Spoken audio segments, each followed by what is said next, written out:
राष्ट्रवादी काँग्रेसचे नेते जयंत पाटील बोलतात। राष्ट्रवादी काँग्रेसच्या 25व्या वर्धापन दिनाच्या दिवशी शरद पवारांनी भाकरी फिरवलेली महत्त्वाची घोषणा केली आहे। त्या संदर्भात ते बोलतात। थेट जाऊया। आणि वेगवेगळ्या राज्यांची जबाबदारी वेगवेगळ्या नेत्यांच्यावर दिलेली आहे आणि त्यामुळे पुन्हा राष्ट्रीय स्तरावरची पक्षाची मान्यता मिळेल या दृष्टीनं जोरदारपणाने आमचा पक्ष प्रयत्न करतो। भाकरी परतवली की परतवणार होती की हीच भाकरी होती का? ठीक आहे, ते असं आहे की भाकरी परतवलेली नाही, त्या ठिकाणी नवीन लोकांच्यावर जबाबदारी दिलेली आहे आणि एक नवी टीम वेगवेगळ्या जबाबदाऱ्या देऊन आज काम करायला सुरुवात झालेली आहे। सर, आपण बघितलं तर त्यांच्याकडे महाराष्ट्राची सुद्धा जबाबदारी दिलेली आहे। हो, प्रदेशाध्यक्ष आणि राष्ट्रीय कार्याध्यक्ष असे एकत्र तुम्ही रिपोर्ट करणं होतं त्यांना। अर्थात जे पक्ष ठरेल तसंच वागायचं असतं। राष्ट्रीय स्तरावरून जे आदेश येतील ते राज्याच्या शाखेने राज्याच्या विभागाने मान्य करायचेच असतात। तुम्ही कितीही म्हटला तरी आम्ही सगळे एकमताने एकसंघ आहोत। बड़ा फैसला पार्टी ने लिया है, 2 कार्यकारी अध्यक्ष बनाए हैं, लेकिन एक ये भी सवाल पूछा जा रहा है कि क्या पार्टी ने अपना पवार साहब ने अपना उत्तराधिकारी भी इसके जरिए तय कर दिया है सुप्रिया ताई को देखते, और दूसरा परिवारवाद को भी यहाँ बढ़ावा नहीं दिया गया 2 कार्यकारी अध्यक्ष बनाकर, इसको आप कैसे देखते? परिवारवाद तो यहाँ कहीं दिखाई नहीं दे रहा है जैसे आप कह रहे हैं, क्योंकि प्रफुल्ल पटेल साहब को भी जिम्मेदारी दी गई है और साथ में दूसरे महासचिव जो है उनके ऊपर भी अलग अलग राज्यों की जिम्मेदारी दी गई है और पार्टी को बढ़ाने के लिए ही ये प्रयास चालू है। अजीत पवार को लेकर जो पूछा जा रहा है कि अजीत पवार को इतनी बड़ी जिम्मेदारी से क्यों दूर रखा गया, क्या उनके लिए पार्टी ने कुछ और सोचा है या जो उनकी नाराजगी की? अजीत पवार महाराष्ट्र के विधानसभा में विपक्ष नेता है और उनके ऊपर बहुत बड़ी जिम्मेदारी है। सर, अजीत पवार जी ने बोला था कि वो खाली महाराष्ट्र पॉलिटिक्स में इंटरेस्ट है, बट यहाँ पर महाराष्ट्र की रिस्पॉन्सिबिलिटी सुप्रिया सुले जी को दी गई है, तो ये क्या साइडलाइन किया जाए, ऐसा देखा जाना चाहिए कि उनके सपोर्टर्स को? महाराष्ट्र की सुप्रिया सुले जी को जो जिम्मेदारी दी गई है, साथ में उनको और 2-3 अलग राज्यों की भी जिम्मेदारी दी गई है। प्रफुल्ल पटेल जी को भी और 2-3 राज्यों की जिम्मेदारी दी गई है और अलग अलग राज्यों में जाके वहाँ की व्यवस्था, वहाँ की पार्टी की ऑर्गेनाइजेशन, इसके लिए कुछ क्या करने की आवश्यकता है, पार्टी कैसे बढ़नी चाहिए, ये काम उनके ऊपर सौंपा गया है। अजीत पवार और हम जो काम महाराष्ट्र में करते हैं वो महाराष्ट्र में पार्टी बढ़ाने का ही काम हम कर रहे हैं और यहाँ महाराष्ट्र में राष्ट्रवादी की ताकत बड़ी है, दूसरे राज्यों में कम है और जो जिम्मेदारी जिनको दी गई है वो अलग अलग राज्यों में जाके पार्टी बढ़ाने का काम करेंगे। पक्ष सांगेल तसंच पक्ष सांगेल किंवा पक्ष ठरवेल तसंच वागायचं असतो असं आता म्हणाला। काही समजा पक्षांचं बंडखोर होणार असेल तर सगळ्यांना इशारा असं समजायचं नाही हो, तुम्ही काय दहचा माग करत असता मला काही कळत नाही।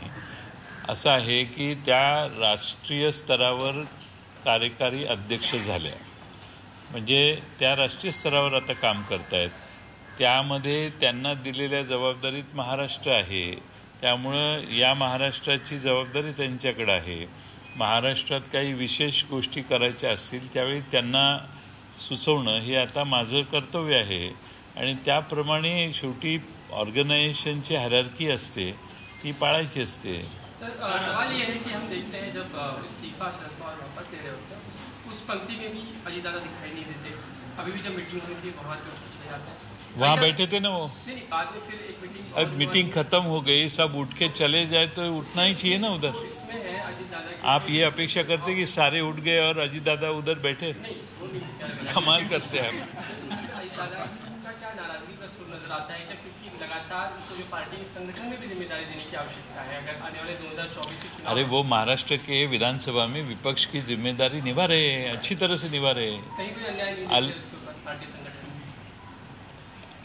कैसे अन्याय हो ही नहीं रहा है, और अगर आपको कुछ सवालात और करने हैं डिटेल में तो उनसे जाके पूछिए, वो भी आपको साफ बताएंगे कि हमने सारे पार्टी की एक जैसी विचार, हमने सबने सोच समझ के जो भी करना है करते हैं.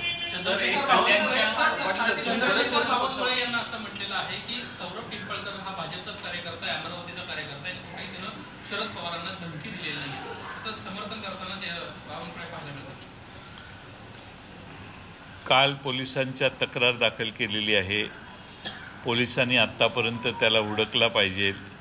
अजूनही पोलिसांनी कोणतीही कारवाई केलेली नाही आणि सत्तारूढ पक्षाच्या अध्यक्षांनी त्याची भलामण करणं हे अतिशय गंभीर आहे. एखाद्यावर व्यक्तिगत अशा गंभीर आरोप झालेले असताना पोलीस हुडकून काढतील ना, पोलीस हुडकून काढतील. पण सत्तेत असणाऱ्या भारतीय जनता पक्षाच्या अध्यक्षाने त्यांनी काहीच केलेलं नाही याची भूमिका मांडणं हे अत्यंत गंभीर आहे. पोलिसांच्या कामकाजात हा हस्तक्षेप आहे. पोलिसांच्यावर हा अप्रत्यक्ष दबाव आणण्याचा प्रयत्न होतोय आणि ज्याचं नाव घेण्यात आलेलं आहे त्या व्यक्तीचा रोल काय आहे त्या बाबतीत आमच्याकडं योग्य माहिती आहे आणि पोलिसांना आम्ही ती दाखवलेली आहे. पोलिसांनी तात्काळ त्याला अटक करून त्या संबंधातले सगळे जे त्या ग्रुपवर आहेत त्या सगळ्यांच्यावर ॲक्शन घेतली पाहिजे हीच आमची मागणी आहे. आणि अशा पद्धतीने एखाद्याचं गुन्ह्यात नाव आहे त्याच्याविषयी पोलिसांनी काही तपास करण्याच्या आधी सत्तारूढ पक्षाच्या अध्यक्षाने बोलणं म्हणजेच गृहमंत्र्यांनी बोलण्यासारखं आहे. दिस इज व्हेरी सिरियस. सर, एक दुसरा मुद्दा आहे की कल्याणमध्ये श्रीकांत शिंदे जे शिंदे गटाचे खासदार आहेत त्यांनी राजीनाम्याची भूमिका घेतलेली. जर समजा भाजपच्या कार्यकर्त्यांवर अन्याय होईल म्हणजे जी आता लोकसभा निवडणूक जवळ येते त्या तोंडावरतीच भाजप आणि शिंदेमध्ये वादाचे सूर दिसू लागले. नाही, आता एकनाथ शिंदे मुख्यमंत्री आणि त्यांचा जो पक्ष आहे एकनाथ शिंदे गट शिवसेनेचा सो कॉल्ड हा किती स्वाभिमानानं भाजपबरोबर चर्चा करणार याच्यावर बऱ्याच गोष्टी अवलंबून आहेत. स्वाभिमान गहाण ठेवून त्यांनी सगळंच सर्वस्व अर्पण केलं तर मग शिवसेना फोडण्याची गरज नव्हती. आणि जर शिवसेना म्हणूनच त्यांना निवडणुका लढवायच्या असतील तर हे 40 आमदार आणि त्यांचे जे काही खासदार त्यांच्याबरोबर मला वाटतं गेलेले आहेत त्या सर्वांना तिकीट मिळवणे हे एकनाथ शिंदे यांचं कर्तव्य ठरतं. तरच महाराष्ट्रातला शिवसैनिक समजेल की एकनाथ शिंदेने शिवसेनेच्या कार्यकर्त्यांसाठी काही रोल प्ले केला.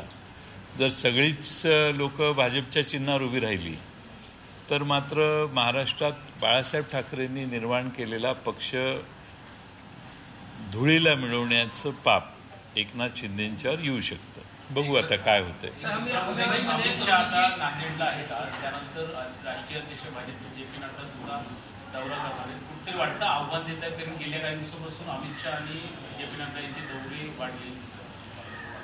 मला हे कळत नाही की आम्ही लोकशाही मानणारे लोक आहोत. JP नड्डा भारतीय जनता पक्षाचे अध्यक्ष आहेत. त्यांनी महाराष्ट्रात आणि देशातल्या कोणत्याही राज्यात गेलं तर ती त्यांची जबाबदारी आहे त्यांचा पक्ष वाढवण्याची. तसंच अमित शहा देशाचे गृहमंत्री आहेत, त्यांचा पक्ष आहे. त्यांचा पक्ष वाढवण्यासाठी ते सर्व ठिकाणी फिरणं स्वाभाविक आहे. त्यामुळं ते महाराष्ट्रात कुठल्याही भागात आले तरी आम्हाला चॅलेंज आहे असं आम्ही समजण्याची गरज नाही. आमचा पक्ष आहे, आमची या महाराष्ट्रात जी काही काम करण्याची पद्धत आहे ती दुसऱ्या पक्षाचा अस्तित्व मान्य करून काम करण्याची पद्धत आहे. आम्ही कुठल्या पक्षाचा द्वेष करत नाही, आम्ही कुठल्या पक्षाचा हेट्रेड करत नाही. आम्ही विरोधी पक्षांचं अस्तित्व मान्य करून आमचा पक्ष वाढवण्याचा प्रयत्न करतो. जिस वक्त शरद पवार ने इस्तीफा दिया था उस वक्त कहीं भी पार्टी के साथ कंसेंसस नहीं हुआ था, बातचीत नहीं हुई थी, ये बात सामने आई. जब अब 2 कार्यकारी अध्यक्ष पद की नियुक्ति हो गई है, क्या पार्टी में इसको लेकर एकमत हुआ था, उसके बारे में चर्चा हुई? ये जो आज निर्णय हुआ है वो राष्ट्रीय स्तर पे हुआ है और राष्ट्रीय स्तर पे बात हुई होगी तो मुझे मालूम नहीं. राष्ट्रीय स्तर पे ही चर्चा हुई होगी और ये पवार साहब का अंतिम अधिकार है वो क्या निर्णय करे. उन्होंने हमारे साथ चर्चा करने की कोई आवश्यकता नहीं है और हम अपेक्षा भी नहीं करते। उन्होंने किनके साथ चर्चा की वो उनका अधिकार है। उन्होंने जो निर्णय लिया वो उनके अधिकार में निर्णय घोषित किया है और वो राष्ट्रीय स्तर का निर्णय है।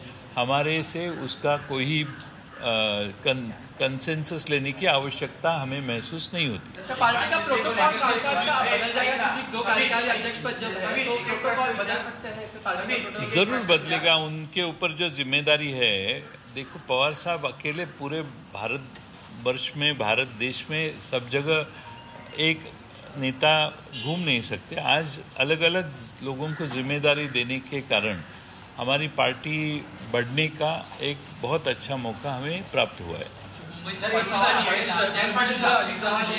कल जो श्रीकांत शिंदे ने जिस तरह से बयान दिया, कल्याण डोंबिवली में बीजेपी के कार्यकर्ताओं ने मीटिंग में प्रस्ताव पारित किया कि शिवसेना का बॉयकॉट करेंगे। अब वो कह रहे हैं कि मैं इस्तीफा देने के लिए तैयार हूँ अगर कोई उम्मीदवार आपके पास है। तो जो आपको लग रहा है कि गठबंधन मजबूत है, बताया जा रहा था, ये अंदर से मजबूत नहीं दिख रहा, आपको लगता है कि चुनाव से पहले तो दिया है? देखो इसमें क्या है कि एकनाथ शिंदे साहब के साथ जो विधायक और संसद सदस्य उनके साथ गए हैं, वो सारे लोगों को एकनाथ शिंदे गुट को जो चिन्ह मिलेगा, जो सिंबल मिलेगा, वो सिंबल के ऊपर उनको टिकट देने की आवश्यकता है। अगर एकनाथ शिंदे के साथ में जो विधायक है या संसद के सदस्य है, वो अगर बीजेपी के टिकट के ऊपर चुनाव लड़ते हैं तो इसका एक मैसेज संदेश महाराष्ट्र में जाएगा कि स्वर्गीय बाला साहेब ठाकरे साहब ने जो मेहनत से इस राज्य में शिवसेना निर्माण की थी, वो सारी मेहनत के ऊपर पानी फेंका जाएगा। और इसीलिए हम अपेक्षा करते हैं कि एकनाथ शिंदे के गुट के लोग उनके चिन्ह पे, उनके बुलबुते पे खड़े रहे। अब ये जो डिस्प्यूट है, हम देखना चाहते हैं कि कितने स्वाभिमान से एकनाथ शिंदे गुट भाजपा के साथ निगोशिएट करता है और उनको उनके पार्लियामेंट के और विधानसभा के सीटें उनको लेते हैं। अब 40 विधायक गए हैं, लेकिन हम समझते हैं एकनाथ शिंदे साहब की ताकत 80-90 विधायक की है, तो उतने सीट उनको मिलने तो चाहिए। अगर 40 में से 20 को ही टिकट मिले तो ये भी गलत है।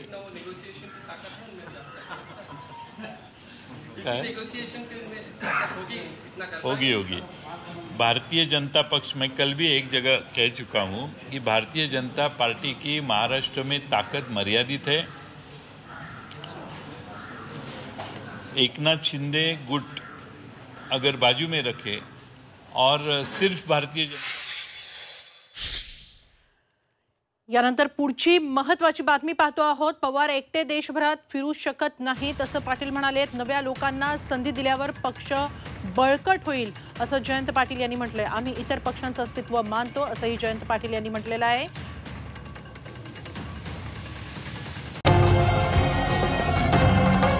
छत्रपतींचा विचार म्हणजे